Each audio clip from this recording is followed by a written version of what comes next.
மறக்காம சர்ப்ரைஸ் பண்ணுங்க. Thank you.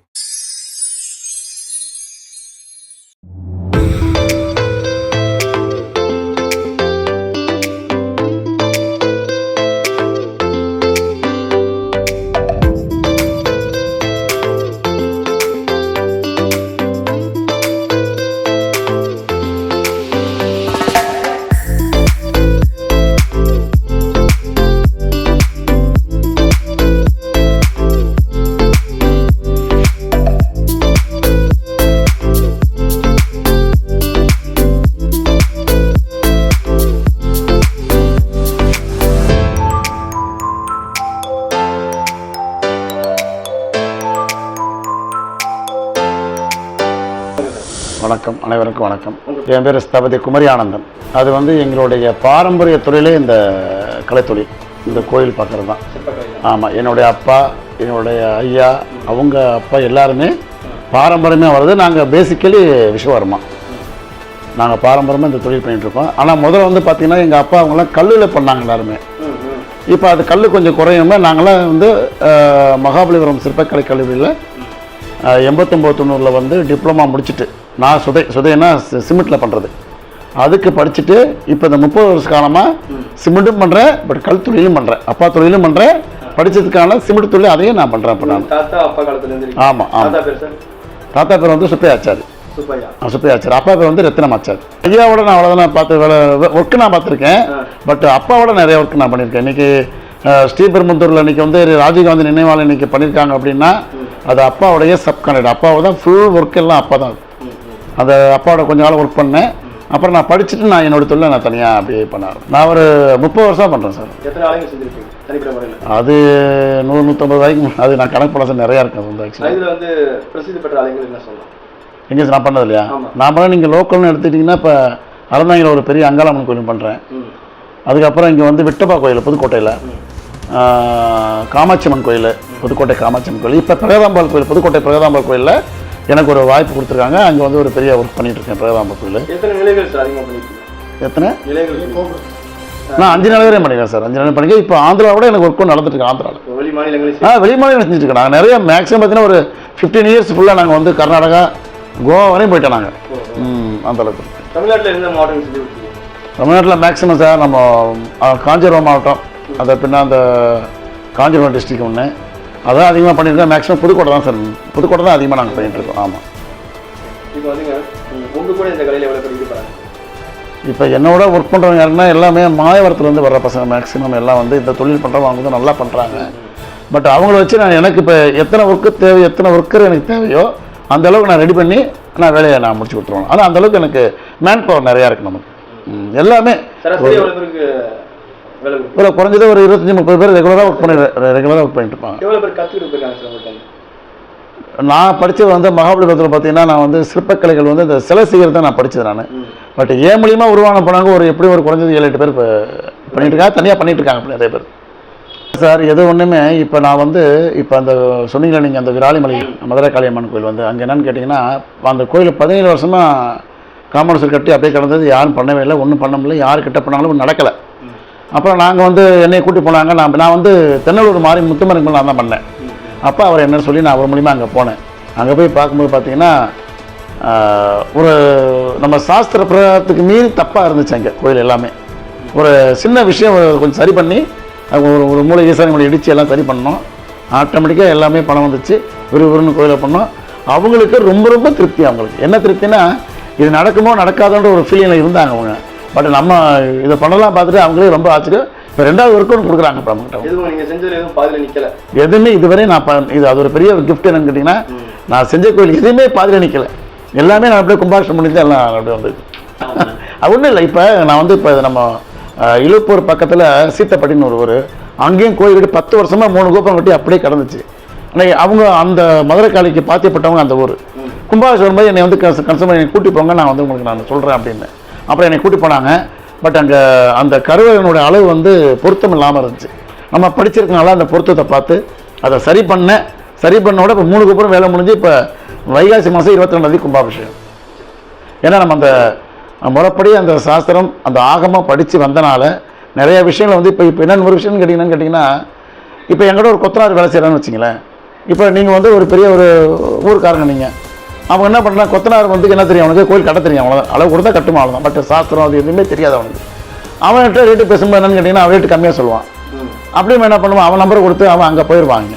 But அங்கே எப்போ என்ன பண்ணுவான், ரேட்டு கம்மியாக இருக்கிறதாக செஞ்சுருவாங்கங்க. ஆனால் இந்த அளவு முறை எதுவுமே இல்லாமல் அவன் கட்டுவான், அவ்வளோதான். பட் அளவு முறை கட்டுறதுனால தான் இவ்வளோ ப்ராப்ளம், இவ்வளோ இது வருது சார். முறையான ஸ்தபதியை வச்சு ஒரு கோயில் ஆகம விதிப்படி சிற்ப விதிப்படி பண்ணணும் அப்படின்னா, முறையான ஸ்தபதியை வச்சு பண்ணணும் அப்படின்னா எல்லா ஆலையுமே நல்லா இருக்கும் சார். ஸ்தபதி மாதிரி இருக்கணும். ஸ்தபதினா அதுக்கான ரெஸ்பெக்ட் எல்லாமே இருக்கணும். இப்போ என்னோட வேலை செய்கிற மேஸ்திரியை வந்து நான் இப்போ எங்களுக்கு சப்போஸ் நான் வேலையை சொல்லிட்டு நான் வெளில வந்துட்டேன்னு வச்சுங்களேன், அந்த இன்னொருத்தவங்க வேலை பார்க்குறதுக்கு வர்றாங்க, அதனால் இவன் மேஸ்திரி என்ன பண்ணுறான், அவன் நம்பரை கொடுத்துட்றான், என்கிட்ட பேசுங்க அப்படின்னு சொல்லி. தனிப்பட்ட முறையாக போய் பேசி அங்கிட்ட போகும் எனக்கு தெரியாது ஆக்சுவலாக. நான் நிறைய நடந்திருக்கு, அந்த மாதிரி நடந்திருக்கு. தனிப்பட்ட போய் பேச பண்ணும்போது என்னென்னு கேட்டிங்கன்னா, அவன் வந்து அந்த ஸ்தபதிக்கான ஈக்குவல் வராது அவனுக்கு. அவன் மென்டாலிட்டி வந்து என்னென்னு கேட்டிங்கன்னா, தொழில் வேலை பார்க்கணும், சம்பாதிக்கணும், அதான் அவனோட மென்டாலிட்டி. அவ்வளோதான் கடன். அவனுக்கு எதுவுமே தெரியாது அவனுக்கு. ஒரு ஒரு ஒரு முருகர்னு எடுத்தோம்னா, இந்த முருகருக்கு வந்து இந்த ஆயுதம் தான் இருக்கணும், இப்படி தான் இருக்கணும் ஒரு விதி இருக்குது. ஆனால் அவனுக்கு அது தெரியாது. அவன் என்ன பண்ணுவான்னா, யாரோ கூட்டு வந்து அந்த முருகர் சிலையை போட்டுருவான். அப்போ இப்போ நாங்கள் பார்க்குறதுக்கும் இன்னொருத்த பார்க்குறதுக்கு வித்தியாசம் இருக்குது. நாங்கள் குறைய சொல்லி தப்புன்னு சொல்லிடுவோம். ஒரு ஆயுதத்தை வச்சே நாங்கள் இந்த சாமின்னு நாங்கள் சொல்லிடுவோம். பட் அவங்க அப்படி கிடையாது. அவங்களுக்கு யாரோ கூட்டு வந்து வேலையை முடிச்சுட்டு போயிடுவானுங்க. சரி, இந்த தவறுகள் நடக்கிறனால தான் ஸ்தபதிக்குன்னு ஒரு மரியாதைன்றது ரொம்ப கம்மியாகி போனது இதுதான் சார். என்னதான் இருந்தாலும் சார், நாங்கள் வந்து எவ்வளோ தான் நாங்கள் படிச்சுட்டு வந்தாலும் அனுபவம்ன்றது ரொம்ப முக்கியம் சார். இப்போ என்னுடைய குருன்னு எடுத்தால் என்னோட தாய் மாமா ஒரு நம்பர் அவர் வந்து கரெக்டாக ஸ்தபதின்னு இருக்கார். அவர் தான் அவர் என்னென்னு கேட்டிங்கன்னா, நம்ம ஒரு பொருத்தம் பார்க்கணும், ஒரு அளவு கேட்டோம் அப்படின்னா கையிலே சொல்லிடுவார், இது இவ்வளோதுப்பா அப்படின்னு சொல்லிடுவார். பட் நாங்கள் அதை உட்காந்து பார்த்தோன்னா 3 மணி நேரம் எங்களுக்கு. அனுபவம்ன்றது ரொம்ப ரொம்ப முக்கியமான விஷயம். நம்ம என்ன தான் படிச்சுட்டு வந்தாலும் எக்ஸ்பீரியன்ஸ் ரொம்ப முக்கியம். நம்ம ஏன்னா ப்ராக்டிக்கலாக ஒர்க் பண்ணும்போது, இப்போ நாங்கள் அங்கே வந்து பார்த்தீங்கன்னா காலேஜில் ஒரு விக்ரம் செய்யணும் அப்படின்னா ரோலிங் சேர் ரொம்ப திருப்பியும் உட்காந்து செஞ்சுக்குவோம். ஆனால் இங்கே அப்படி கிடையாது, எந்திரிச்சு போய் பின்னால் பார்க்கணும். ஸோ ப்ராக்டிக்கலாக வரும்போது நிறைய விஷயங்கள் வந்து மாறும் சார். உங்களுக்கு அனுபவம் ரொம்ப முக்கியம், படிப்பு ரொம்ப முக்கியம், அது ஃபண்டமெண்டல் அவ்வளோதான். பட் அனுபவம் ரொம்ப முக்கியம் சார். நம்ம படிச்சுட்டு வந்தாலும் நல்ல அனுபவசாலிட்ட போய் இருக்கணும், கண்டிப்பாக இருக்கணும் சார். சார் கருங்கல்ன்றது வந்து லைஃப் கிடையாது, அதுக்கு வந்து எத்தனை வருஷம் வேணாலும் இருக்கும்.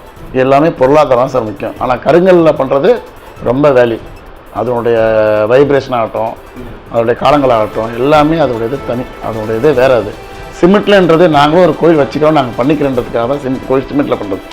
வசதி இல்லாமல் இருக்காங்க, ஒரு கோயில் பண்ணால் சிமெண்ட்டில் பண்ணால் கம்மியாக வரும். இது 10 ரூபா வருதுன்னா அது வந்து 100 ரூபா வரும், 10 மடங்கு அப்படியே அதிகரிக்கும். அது அதான் சார் வைப்ரேஷன். எப்படின்னு கேட்டிங்கன்னா, கல்லில் வந்து நம்ம என்ன சொல்ல ரிட்டர்ன் வரும் சார் நமக்கு. நீங்கள் வந்து ஒரு கருவறையில் போய் நீங்கள் என்ன சொன்னாலும் என்ன பண்ணாலும் ரிட்டர்ன் நமக்கு கண்டிப்பாக கிடைக்கும். பட் சொதையில இருக்குது, பட் இருந்தால் அது கோயில் நம்ம அவ்வளோதான். இந்த அளவுக்கு அதோட வைப்ரேட் கம்மி தான் கொஞ்சம்.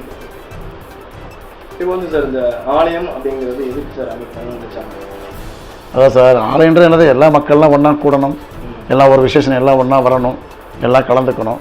அப்படியே ஒரு திருவிழா பண்ணோம்னா அது ஒரு தெய்வன்ற ஒரு கட்டுப்பாடு. இன்னொரு விஷயம்னு கேட்டிங்கன்னா, ஒரு தெய்வம்னு கேட்டிங்கன்னா யார் எதுக்கு ஒரு பயப்படுவாங்களோ தெய்வத்துக்கும் பயப்படுவாங்க. ஸோ ஒரு ஆலயம்னு ஒன்று அமைச்சு ஒரு தெய்வம்னு வச்சுட்டோமா அப்படின்னா எல்லாருமே வந்து ஒன்றா வணங்கக்கூடிய ஒரு இடம், ஒன்றா சேர்ற இடம். மெயினாக அது ஒரு பெரிய காரணம். அது மெயினாக அதுதான், அப்படி தான், அதுதான் சார் மெயினாக. அது வந்து மேக்ஸிமம் அதுதான் காரணம் சொல்ல முடியும். தெய்வன்றது இருக்கட்டும், இருந்தாலும் வந்து எல்லாம் ஒரு இப்போ திருவிழா போது எல்லாம் ஒன்று கூடி பண்ணுறாங்க இல்லையா, அது பெரிய விஷயம். எல்லாம் அந்த ஒரு விஷயம் சார் மெயினாக. இல்லை சார், மேக்ஸிமம் வந்து பார்த்தீங்கன்னா எல்லா இடமும் ஆலயங்கள் நிறையா வந்துருச்சு. பழைய ஆலயங்கள் கட்டாமே நிறைய கிடக்கு, இடிஞ்சு போய்க்கிறது நிறையா இருக்குது. அது கட்டுறதுக்கே ரொம்ப சிரமமாக இருக்குது. பட் எங்களுடைய ஸ்தபதிங்களோட வந்து குரூப் வந்து நிறையா ஆயிடுச்சு. இப்போ நிறையா வரும்போது எங்களுக்கு வந்து கான்ட்ராக்ட் கிடைக்கிறது ரொம்ப சிரமமாக இருக்குது சார் எங்களுக்கு. அந்த அளவுக்கு இன்றைக்கி வந்து எப்படின்னு கேட்டிங்கன்னா, ஒரு சின்ன ஒரு விஷயம் என்னென்னா, அன்றைக்கி பார்க்குறேன் என்கிட்ட வேலை செய்கிற பையன் போய் வேலை பார்த்துட்டு இருக்கான், பண்ணிகிட்டு இருக்கான். என்னடா ரேட்டுன்னு கேட்டால் ரேட்டை சொல்லும்போது எனக்கே ஆச்சரியமாக இருக்குது. எப்படிப்பா உனக்கு கட்டுப்படி ஆகுது அப்படின்னு கேட்டால் நான் பண்ணிக்குவேனே அப்படின்னு சொல்லுவேன். ஸோ அந்த அளவுக்கு நலிவடைஞ்சு ஆளுங்கள் ரொம்ப அதிகமாகிட்டாங்க சார். ஸ்தபதின்னு என்னென்னு கேட்டிங்கன்னா, ஆகம விதிப்படி சிற்ப விதிப்படி எல்லாம் தெரிஞ்சிருக்கணும். இவங்க தான் முறையான ஸ்தபதி. ஆனால் இன்றைக்கி என்ன, என்னோட கிட்ட வயசு கொத்தனா அவன் ஸ்தபதின்னு போட்டுக்கிறான், அவன் பேரை போட்டு நான் ஸ்தபதின்னு போட்டுக்கிறான். பட் நம்ம அதை வந்து ஒன்றும் பண்ண முடியாது. ஊர் மக்கள் கேட்கும்போது ஸ்தபதினா யார் தெரியும் அவங்களுக்கு. ஸோ அந்த மாதிரி நிறைய வந்தனால எங்களுக்கு தொழில் கொஞ்சம் கம்மியாக தான் சார் போயிட்டுருக்கு. நன்றி சொல்கிறதா இருந்தால் என்னுடைய மாமா தான் சார். அவர் வந்து கருப்பையா ஸ்தபதி. அவர் கருப்பையா, அவருக்கு பண்ண மாதிரி தாய் மாமா தான். என்னை வளர்த்து என்னை படிக்க வச்சு இன்றைக்கி இந்தளவுக்கு உங்கள்கிட்ட பேசிட்டு இருக்கேன்னா மெயின் அவர் தான். மிகப்பெரிய அவர் நன்றி சொல்லணும் சார். அவர் என்னை எந்த ஊரில் வந்து வளர்த்தது இவர் தான் சார். அவர் நாம் இந்த ஊரில் என்னை ஒரு ஸ்தபதின்னு ரொம்ப அறிமுகப்படுத்தி என்னை ஒரு லெவலுக்கு கொண்டாந்தது எங்கள் ஆனந்தண்ணே. அவர் ரொம்ப முக்கிய பங்கு அவருக்கு. ஏன்னா என்னை வந்து முத அவர் ஆலயத்தில் தான் என்னை வந்து ஆஞ்சநேயர் போட சொன்னார். ஃபஸ்ட்டு போட்டேன். அது அவரும் என்னை விட மாட்டார். எங்கே போனாலும் என்னை வந்து மெயினாக எனக்கு ஒரு இது பண்ணுவார். அவர் தான் மெயின் காரணம் இந்த ஊரை பொறுத்தவரை நமக்கு வந்து. இப்போ உங்களுக்கு நல்லா பக்கபலமாக உறுதுணையாக இருக்கிறது? எனக்கு உறுதுணையாக சொல்லப்போனால் இவங்க தான் சார். நான் பழகின மக்கள். எனக்கு என்ன இன்னொரு விஷயம் கேட்டிங்கன்னா, நான் இப்போ நீங்கள் இப்போ மதுரை காளியம்மன் போனீங்க, அங்கே வந்து என்னை போய் சொன்னால் நீங்கள் வந்தீங்க. ஸோ நீங்கள் நான் விவசாயத்தில் நீங்கள் எங்கே போய் கேட்டாலும் என்னை சொல்லிடுவாங்க சார். அது ஒரு பெரிய எனக்கு ஒரு இது சார். எனக்கு எங்கள் சபதிட்டு இருப்பாங்க, அவர் நல்லா பண்ணுவார் அப்படின்னு சொல்லி அவங்களே சர்டிஃபிகேட் கொடுத்துருவாங்க உங்களுக்கு. வேலையை நல்லா பண்ணணும் சார். அனுபவித்து பண்ணணும். ஒரு விக்கிரகம் பண்ணுறோம் அப்படின்னா தன்னை மீறி தன்னை மறந்து அந்த விக்கிரகம் எப்படின்னு நினச்சி அனுபவித்து பண்ணணும். தயவு செய்து காசுக்காக அதை பண்ணி அந்த கலையை வந்து குறைக்க வேண்டாம். நான் சொல்கிறது வந்து அனுபவித்து பண்ண சார். ரொம்ப என்னென்னு கேட்டிங்கன்னா, கலைன்றது வந்து விமர்சனத்துக்கு அப்பாற்பட்ட விஷயம் அது இல்லையா. அது வந்து அவன் சிற்பினா வேறு, அவன் லெவலே வேறு அது. ஸோ அது மாதிரி இப்போ வர்றவங்க என்னென்னு கேட்டிங்கன்னா, அரைங்குறையமாக கற்றுக்கிட்டு ரொம்ப மோசமாக பண்ணுறாங்க சார். இப்போ விக்கிரகம்லாம் பார்த்தீங்கன்னா, இப்போ மகாபலிபுரத்தில் வந்து படிச்சுட்டு வந்தாலும் பசங்க ரொம்ப மோசமாக பண்ணுறாங்க. ஒரு கலைநுட்ப நான் டிகிரி முடிச்சுன்னு சொல்கிறாங்க சார். நாங்கள் 8வது படிச்சுட்டு மகாபலிபுரம் காலேஜில் போய் சேரும்போது 8வது சின்ன பையன். அப்போ சொல்கிறதை கேட்பேன், எல்லாம் பண்ணு. நான் 5 வருஷம் படித்தேன் பண்ணோம். இப்போ +2 முடிச்சுட்டு போய் அவன் உட்கார்னா அவன் சிமெண்ட்டை பார்த்து சிமெண்டோட கை தொட மாட்டேன்றாங்க. வெளியில் வந்து வேலை செய்யும்போது அவனுக்கு ஒன்றுமே தெரியல சார். ஸோ என்னென்னு கேட்டால், நல்ல ஒரு குருக்கிட்ட போய் இருந்து நல்ல வேலையை கற்றுக்கிட்டு வெளியில் செஞ்சால் அதுவே ஒரு தனி ஒரு அனுபவம் சார். ரொம்ப சார் இதுவரையும் வந்து எங்களுக்கும் தனிப்பட்ட முறையாக அரசு பண்ணுறதா எங்களுக்கு எதுவும் இல்லை சார். ஏன்னு கேட்டிங்கன்னா, இது வந்து ஒரு குரூப்பாகவே அமையாது சார். அது அவங்க ஸ்ப்ரெட் ஆகி அங்கே இருக்கிறனால முடியாது சார். இப்போ இந்த ஊரில் வந்து ஒரு கடை ஏதோ ஒன்று இருந்தால் கூட ஒரு கூட்டாக இருப்பாங்க, சங்கமாக இருப்பாங்க. எங்கள் இதில் அது கிடையாது சார். அது இருக்காது. ஏன்னு கேட்டிங்கன்னா, அவங்க அப்படியே ஸ்ப்ரெட் ஆகி அங்கங்கே எல்லாம் போயிட்டாங்க எல்லாருமே. இப்போ நினச்சா வெளிநாடு போவோம், நினச்சா ஆந்திரா போவோம். இங்கே வரும்போது இது வந்து கவர்மெண்ட்டு உதவி பண்ணுறதுக்கான வாய்ப்பு இல்லை சார். இல்லை சார். இப்போ எங்கள் இதில் பார்த்தீங்கன்னா, நான் மகாபலிபுரத்தில் படிக்கும்போது எங்களுக்கு வந்து கல், சிமெண்ட்டு அண்டு மெட்டல் உலோகம் அது ஒன்று, பெயிண்டிங், மரம். இதை மீறி வந்து ஆர்கிடெக்ட் எங்களுக்கு கட்டுமானம் பண்ணிது எங்களுக்கு. ஸோ இந்த 6 ஏடு பார்த்தீங்கன்னு வச்சுங்களா, அது வந்து உலோகம் பண்ணுறது ஒரே இதாக உட்காந்துக்குவாங்க. ஒரு கரைச்சிருப்போம், ஒரு மலைச்சிருப்போம் கழிச்சிருப்பாங்க. சிமெண்ட் அப்படி கிடையாது. சிமெண்ட் வந்து அவன் அங்கங்கே போயிட்டே இருப்பான். ஸோ சிமெண்ட்டு ஒர்க்குன்னு வரும்போது, சிமெண்ட் தொழில் பண்ணும்போது கவர்மெண்ட் மூலமாக கிடைக்கிறது எங்களுக்கு ரொம்ப சிரமம் சார், கஷ்டம் தான் சார். ரொம்ப நன்றி சார். ரொம்ப நன்றி சார், ரொம்ப நன்றி.